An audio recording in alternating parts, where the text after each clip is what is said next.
Hi friends, உங்கள் எல்லாருக்கும் என்னுடைய பணிவான வணக்கங்கள். உலகத்தில் எந்த பாப்புலர் ப்ராடக்ட் வந்தாலும், யூட்டிலிட்டி ப்ராடக்ட் வந்தாலும், மக்களால் அதிகமாக பயன்படுத்துகிற ஒரு ப்ராடக்ட் வந்தாலும் சைனீஸ்க்கு மூக்கில் வேர்த்துரும், இமீடியட்டாக டூப்ளிகேட் பண்ணிடுவாங்க.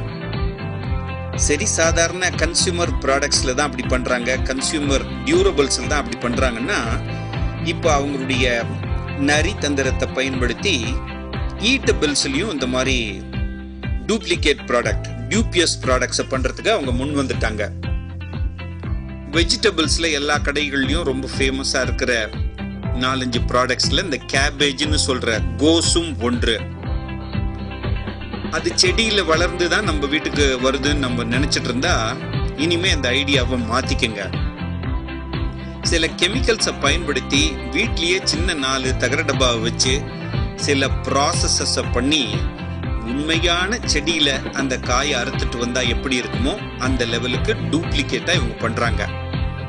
100 ஒரிஜினல் கோஸோட இது ஒரு 50 காய் வச்சா கடவுள் உள்பட யாராலையுமே கண்டுபிடிக்க முடியாது என்பதுதான் உண்மை. அதை நீங்களே இந்த வீடியோவில் பாருங்க. ஜாக்கிரதையா இருங்க நண்பர்களே.